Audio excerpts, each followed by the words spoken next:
अच्छा जी, बिस्मिल्लाहिर्रहमानिर्रहीम। आइए सेठ हम पढ़ रहे हैं। हमने अकाउंटिंग पॉलिसीज देखी क्या होती हैं, अकाउंटिंग एस्टिमेट्स देखे क्या होती हैं, एरर एंड ओमिशंस क्या होती हैं, इनमें चेंजेस कैसे आएंगी, एस्टिमेट्स में चेंज कैसे आएगा, पॉलिसी में चेंज कैसे आएगा, एरर एंड ओमिशन कैसे की जाएंगी। ठीक, ये हमने इनके थ्योरेटिकल पोर्शन अभी तक देखा। आज हम सबसे पहले जिसकी प्रैक्टिस करेंगे और सीखेंगे कि ये चेंजेस कैसे इनकॉर्पोरेट की जाती हैं हमारी फाइनेंशियल स्टेटमेंट्स में, वो है accounting policy. Changes in accounting policy. देखिए, चेंज इन अकाउंटिंग पॉलिसी के बारे में मैंने आपको कहा था कि चेंजेस इन अकाउंटिंग पॉलिसी के बारे में आईएसएट कहता है कि अगर इसमें पॉलिसी चेंज करनी पड़ गई, मिसाल के तौर पर आप पहले फाइफो पर इन्वेंट्री को मेंटेन कर रहे थे, अब आप चाहते हैं कि वेटेड एवरेज पर चली जाए, तो पॉलिसी चेंज हो गई। पहले आप कॉस्ट मॉडल पर इन्वेस्टमेंट प्रॉपर्टी रख रहे थे, अब आपने सोचा फेयर वैल्यू पर रख लें। पहले आप किसी चीज को एक्सपेंस ट्रीट कर रहे थे, अब आपने सोचा इसको एसेट बनाएंगे अपना, यानी पॉलिसी चेंज हो गई आपकी। तो अगर पॉलिसी चेंज हो गई और ये पॉलिसी चेंज जो है आईएफआरएस की वजह से यानी स्टैंडर्ड चेंज होने की वजह से हुई, तो फिर तो स्टैंडर्ड खुद बताएगा कि क्या करना है। अगर लेकिन स्टैंडर्ड की वजह से नहीं हुई, बल्कि आपने वॉलंटरीली कहा कि नहीं नहीं यार, स्टैंडर्ड तो इसके बारे में कुछ नहीं कह रहा, लेकिन मैं अब अपनी इन्वेंट्री को फाइफो से वेटेड एवरेज पर लेकर जाना चाहता हूँ, या मैं कॉस्ट मॉडल से फेयर वैल्यू पर लेके जाना चाहता हूँ, या मैं पहले एक चीज को एक्सपेंस रेट कर रहा था, अब मैं उसको एसेट बनाना चाहता हूँ। तो ऐसी सूरत में अगर आप वॉलंटरीली कर रहे हैं, तो फिर आईएस 8 कहता है कि आप इसे रेट्रोस्पेक्टिवली इसको इनकॉर्पोरेट करेंगे। अब मैं कल परसों से आपको जब से हम पढ़ रहे हैं रेट्रोस्पेक्टिव रेट्रोस्पेक्टिव रेट्रोस्पेक्टिव बता रहा हूं आपको। देखिए, रेट्रोस्पेक्टिव मैंने बताया भी था। रेट्रोस्पेक्टिव का मतलब है कि हम चेंज, अगर आज चेंज आया है, तो फिर इस चेंज को ऐसे समझा जाएगा जैसे ये शुरू से लागू थी, जब से ये काम हो रहा है तब से ही हम इसको अप्लाई करेंगे। लेकिन अगर डाटा अवेलेबल हो, और अगर डाटा अवेलेबल ना हो, तो फिर हम इसको भी आज से ऑनवर्ड आगे करना शुरू कर देंगे, या जब तक का अवेलेबल हो तब तक उसको रेट्रोस्पेक्टिव करेंगे। ये हमने चीज पिछले लेक्चर में पढ़ी थी। आज मैंने आपके लिए छोटी सी एक एग्जांपल बनाई है, और इस एग्जाम्पल के थ्रू हम सीखने की कोशिश करेंगे कि अगर हमने अपनी पॉलिसी चेंज करनी है और उसको रेट्रोस्पेक्टिवली अप्लाई करना है, तो कैसे अप्लाई होगी। ये एक छोटी सी एग्जाम्पल, पहले इस एग्जाम्पल को पढ़ते हैं और फिर इसको अप्लाई करने की कोशिश करते हैं। देखिए जी, ये एक एग्जाम्पल है जी किसी कंपनी की। उसने आपको डाटा दिया हुआ है, नेट प्रॉफिट दिया हुआ है 2020 से लेकर 2023 तक का, रिटेन्ड अर्निंग्स के बैलेंसेस दिए हुए हैं 2020 से 23 तक के, और नॉन करंट एसेट भी दिए हुए हैं 2020 से 2023 तक के। ठीक हो गया जी, ये तो नॉर्मल हमारा डाटा अवेलेबल है।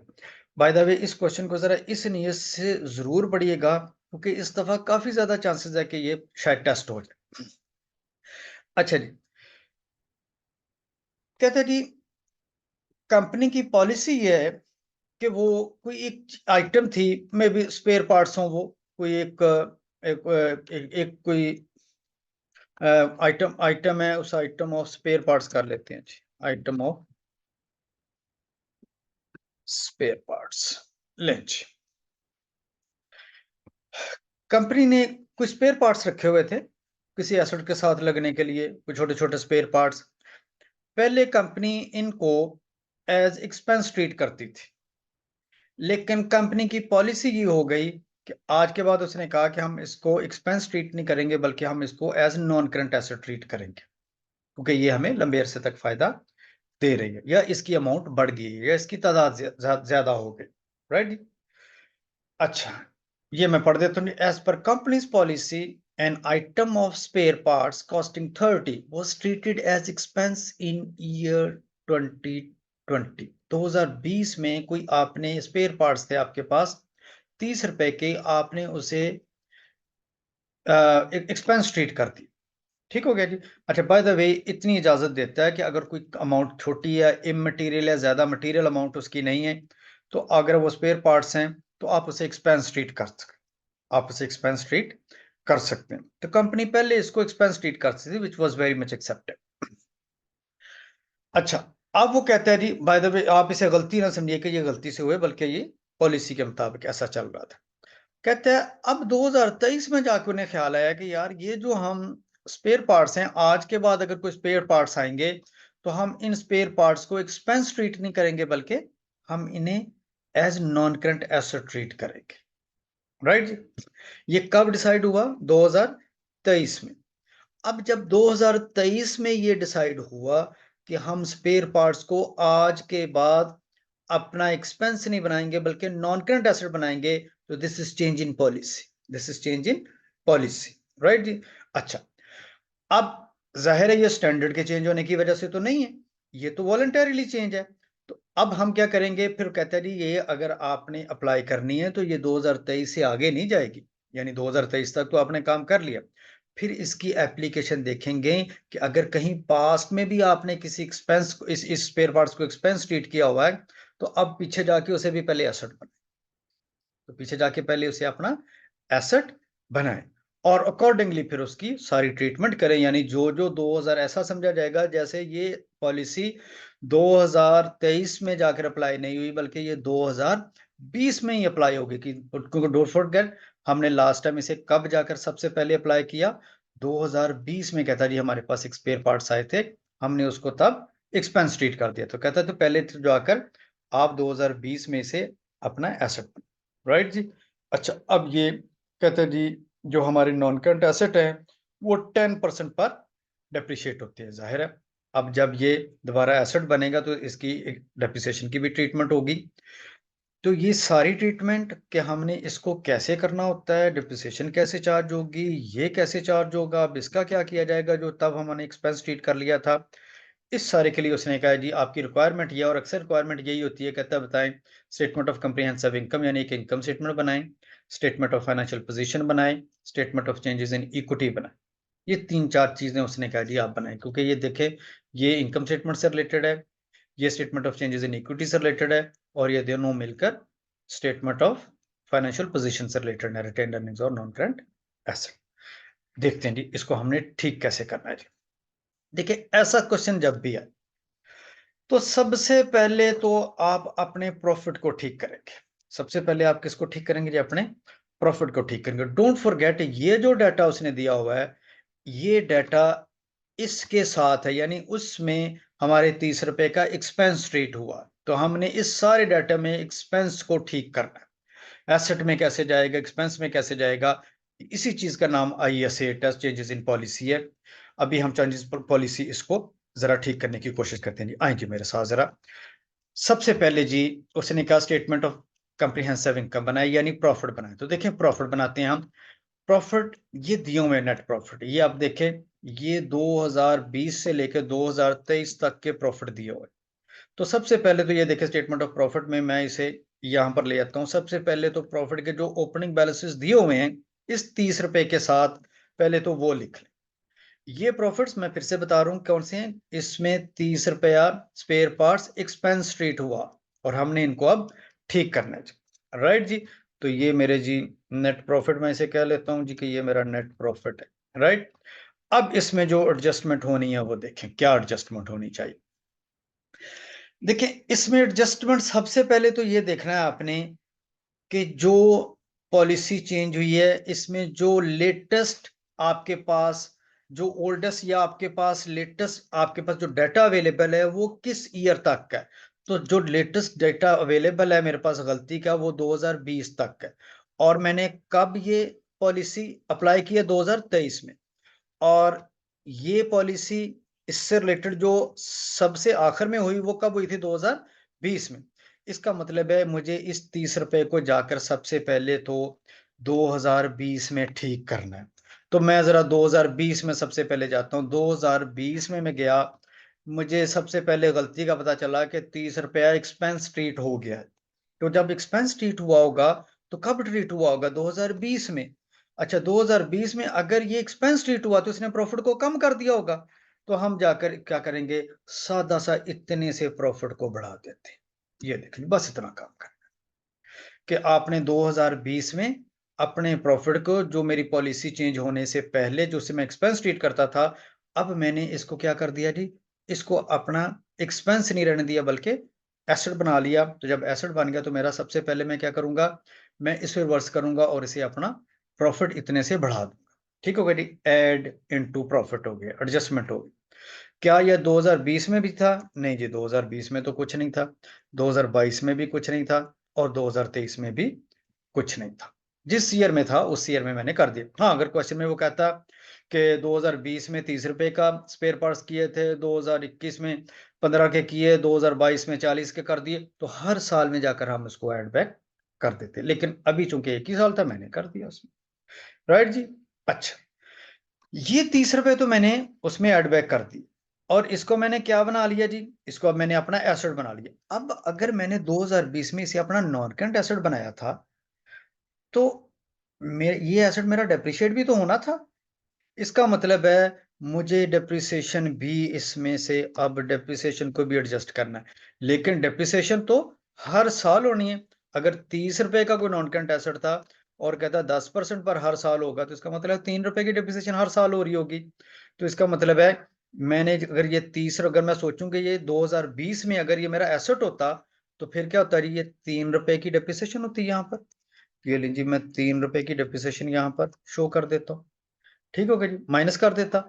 यही इधर भी 2021 में भी तो डेप्रिशिएट होता, 2022 में फिर जाकर डेप्रिशिएट होता, और 2023 में भी डेप्रिशिएट होता।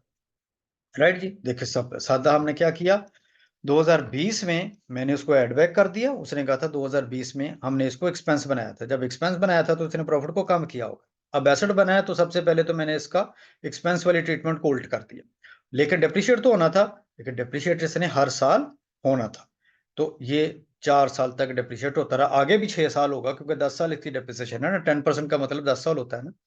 तो ये डेप्रिशिएट अभी मजीद होना है, लेकिन मैंने इसकी डेप्रिसिएशन भी शो कर दी। लो जी, अब मेरा प्रॉफिट जो है ना वो एडजस्ट हो जाएगा। तो मैं कह सकता हूँ मेरा एडजस्टेड नेट प्रॉफिट जो है वो कितना है, मैं देख देता हूँ जी। अब देखे नहीं, ये मेरा एडजस्टेड प्रॉफिट ये कितना हो गया, ये 127 रुपया नजर आ जाएगा, 127। ये कितना हो जाएगा, 57 का हो जाएगा। ये कितना हो जाएगा, ये 67 का हो जाएगा। और ये कितना हो जाएगा, ये 77 का हो जाएगा। मैंने प्रॉफिट अपने एडजस्ट कर दिया। तो सबसे पहले आपने अपने प्रॉफिट को एडजस्ट करना होता है। राइट जी, प्रॉफिट एडजस्ट हो गए। अब आ जाए जी, इसको इधर से ऐसे ले आते हैं जी। साथ ही अगली चीज जो क्या चाहिए मुझे, statement of changes in equity चाहिए। Statement of changes in equity में मुझे रिटेन्ड अर्निंग्स के ओपनिंग बैलेंसेस चाहिए। और ओपनिंग बैलेंसेस, यहां पर एक चीज आपने बहुत ध्यान से आप देखनी है। अच्छा, जब statement of changes in equity या स्टेटमेंट ऑफ फाइनेंशियल पोजीशन बनाए, तो आपने, मैंने यहां पर बना दिए ज्यादा, आपने 2 साल की बना ली, ज्यादा से ज्यादा 2 साल का डाटा। ठीक होगा जी। तो 2 साल में एडजस्ट लेकिन कैसे करना है, ये मैं आपको बताना चाहता हूं। देखिए जी, अब मुझे चाहिए statement of changes in equity. Statement of changes in equity में क्या था, opening retained earnings plus net profit minus अगर कोई डिविडेंड हो तो वो देख लेते हैं जी। देखिए, डिविडेंड तो कोई नहीं है, डिविडेंड तो जीरो ही है हमारे पास, इसलिए डिविडेंड कोई। लेकिन अगर मेरे पास ओपनिंग रिटेन्ड अर्निंग्स और नेट प्रॉफिट हो, तो ये दोनों में इनका statement of changes in equity बना सकता। देखिए, अब मुझे चाहिए 2022 का ओपनिंग बैलेंस। 2022 के लिए मैं जाता हूं, यहां पर देखें, ये एग्जांपल में जाते हैं, ये रिटेन अर्निंग्स है।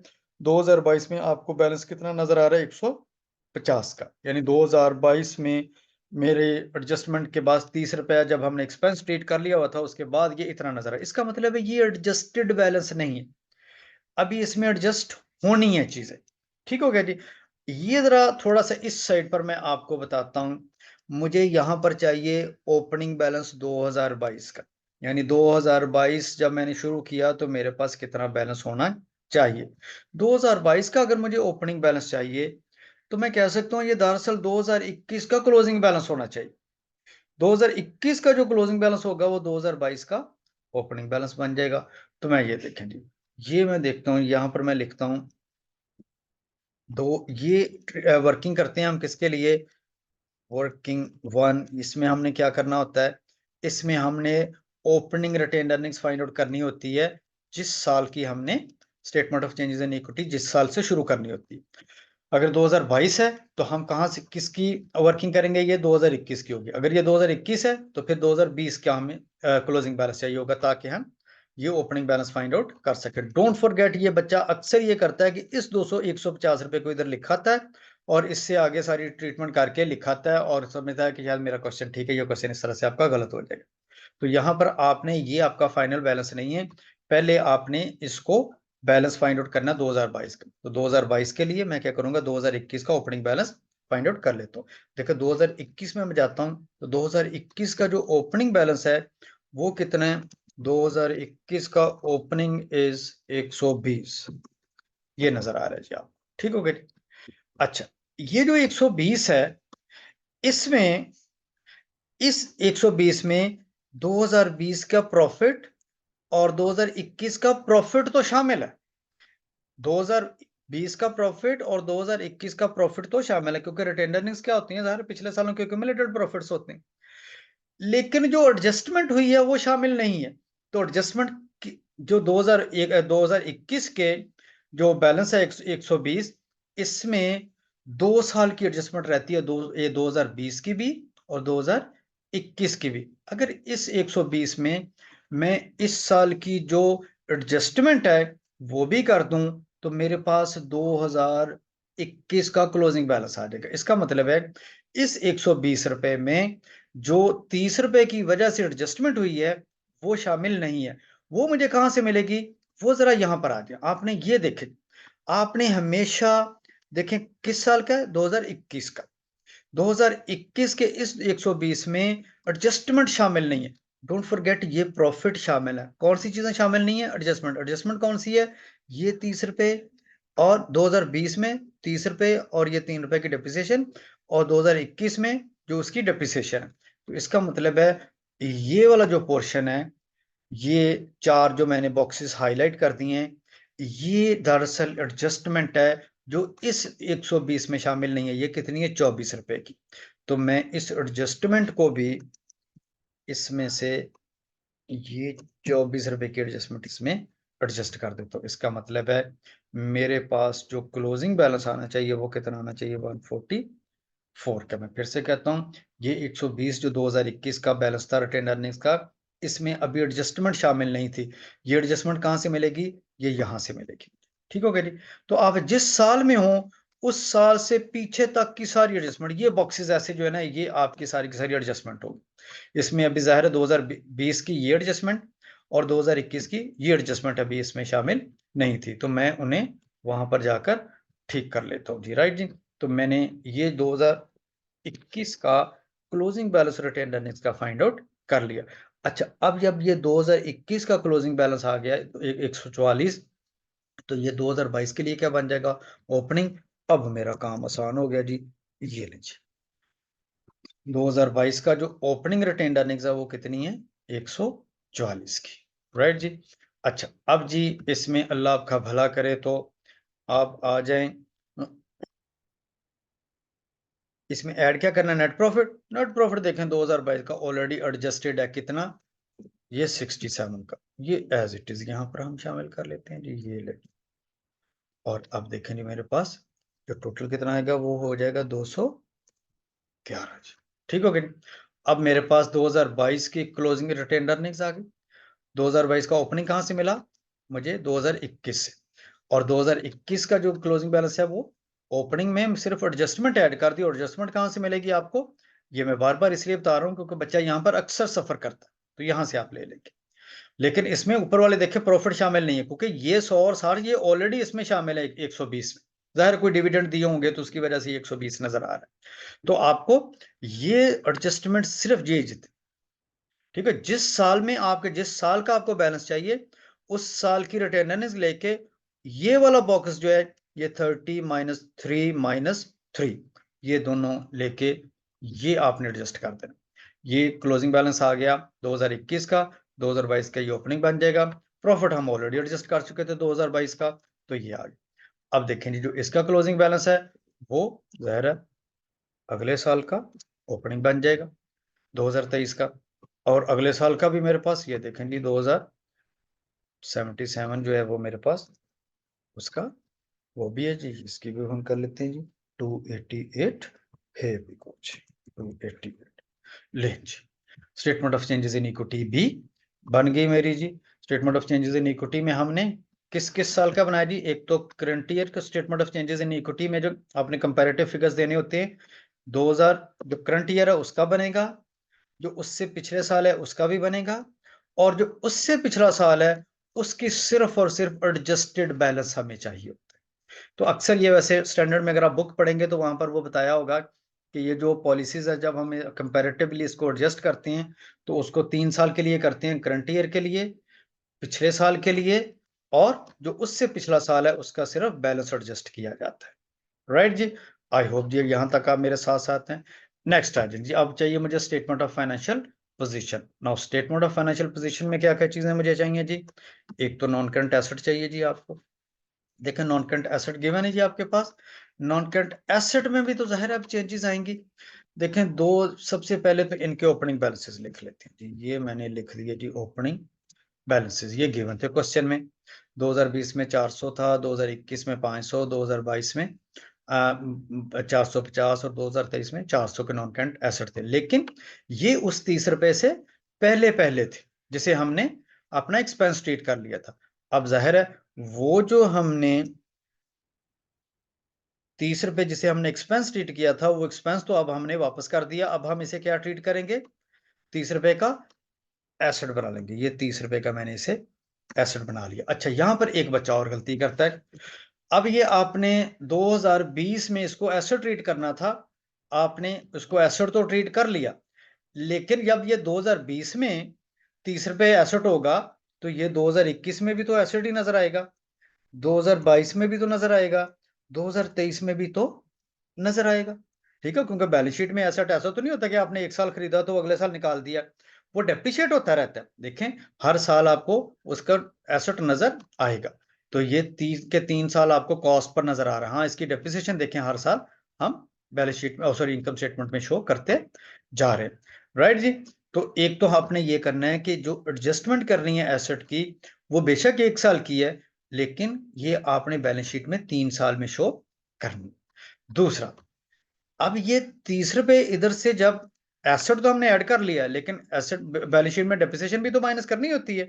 तो डेप्रिसिएशन लेकिन बैलेंस शीट में क्यूमुलेटेड होती है। तो 2030 में 3 रुपए की डेप्रिसिएशन हुई होगी जी। तो 2020 में मैंने 3 रुपए की डेप्रिसिएशन की। 2021 में 3 रुपए से और हो जाएगी, तो टोटल डेप्रिसिएशन कितनी हो जाएगी? 3 + 3 6, 6 रुपए की डेप्रिसिएशन शो कर देते हैं जी। उससे अगला साल कितनी नजर आएगी? 9 रुपए की डेप्रिसिएशन नजर आएगी जी। मैं 9 रुपए की डेप्रिसिएशन शो कर देता हूँ जी। ठीक हो गया जी। ये दरअसल एक्यूमुलेट हो रही है ना, पहले साल 3 प्लस दूसरे साल प्लस तीसरे साल की, और तीसरे साल में जाकर यही डेप्रिसिएशन अगर होती तो कितनी नजर आनी थी? 12 रुपए की। ये देखें। राइट जी। अब मेरा एसेट एडजस्ट हो गया। यानी अगर मैंने इसको 30 रुपए 2020 में एसेट शो किया होता तो ये हर साल 30 रुपए एसेट में ऐड हो जाएगा। लेकिन इसकी डेप्रिसिएशन अभी नहीं निकली थी तो डेप्रिसिएशन इसके साथ साथ हमने निकाल दी। लेकिन डेप्रिसिएशन, ये भी पॉइंट नोट कर लें, इनकम स्टेटमेंट में हर साल की डेप्रिसिएशन निकलती है, याद है ना? इनकम स्टेटमेंट 1 साल के लिए बनती है, लेकिन बैलेंस शीट में यही डेप्रिसिएशन एक्यूमुलेट करके आपने लिखनी है। बैलेंस शीट में एक्यूमुलेटेड इफेक्ट शो होगा और इनकम स्टेटमेंट में सिंगल ईयर का इफेक्ट शो होगा जी। राइट जी। तो एसेट तो कंप्लीट हो गया। बैलेंस शीट में दूसरी क्या चीज जानी होती है? Retained earnings. ले जी, रिटेन्ड अर्निंग्स भी देख लेते हैं जी। रिटेन्ड अर्निंग्स, तो रिटेन्ड अर्निंग्स जो है वो हम पहले ही कैलकुलेट कर चुके हैं। ये देखिए जी, 2022 में कितनी है जी? 211, और 2023 में 288। वैसे ये भी आपने कोशिश करनी है सिर्फ 2 साल की बैलेंस शीट बनाए। अगर आप तीसरे साल की भी लेना चाहें तो ये देखिए तीसरे साल की भी हम कैलकुलेट कर चुके थे। ये 144 भी शो कर दें। पिछले साल की बेशक इग्नोर कर दें, या अगर पिछले साल की भी कैलकुलेट करनी हो तो वो भी हम कैलकुलेट कर सकते हैं कि वो किस तरह से हमने कैलकुलेट करनी होती है। लेकिन हम इसको अभी इग्नोर कर देते हैं जी, पिछले साल की हमें नहीं चाहिए, हम नहीं लिख रहे उसको। राइट जी।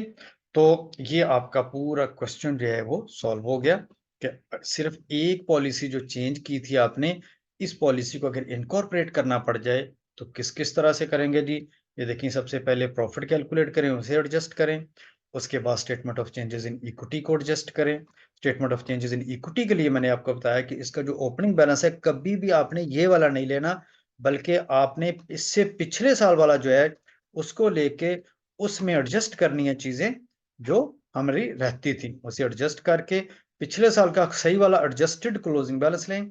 जो पिछले साल का एडजस्टेड क्लोजिंग होगा उसे आपने यहाँ पर लिखना है जी, और यहाँ से आप इसमें ऐड कर देंगे प्रॉफिट उस साल का, तो यहाँ से ऑन पर इसका इसका क्लोजिंग बैलेंस आ जाएगा। इसका क्लोजिंग बैलेंस अगले साल का ओपनिंग बन जाएगा। प्रॉफिट इसके भी हैं तो ये इसका भी क्लोजिंग बैलेंस हमारे पास आ जाएगा। राइट जी। दूसरी जो एक अहम चीज है, बैलेंस शीट को इसको टोटल नहीं करना, क्योंकि डोंट फॉरगेट ये एसेट है और ये इक्विटी का पोर्शन है, इसको एज इट इज रहने देना आप। Right ji. आई होप ये चीजें आपको क्लियर हो गई होंगी। आपने इसको अच्छी तरह से देख लेना है। अगर कोई मसला हो, you can discuss this with me at my WhatsApp number 0300-8434-941। Thank you very much जी। अस्सलाम वालेकुम रहमतुल्लाहि व बरकातहू। अच्छा, इससे रिलेटेड बिल्कुल ऐसे ही एक क्वेश्चन आपकी बुक का है। इंशाल्लाह नेक्स्ट चैप्टर में मैं जो नेक्स्ट हमारा लेक्चर है उसमें मैं ये आप वो वाला करेंगे इंशाल्लाह। अगर ये क्वेश्चन समझ लग गया है तो वो बड़े आराम से समझ लग जाएगा इंशाल्लाह। थैंक यू वेरी मच जी। अस्सलाम वालेकुम।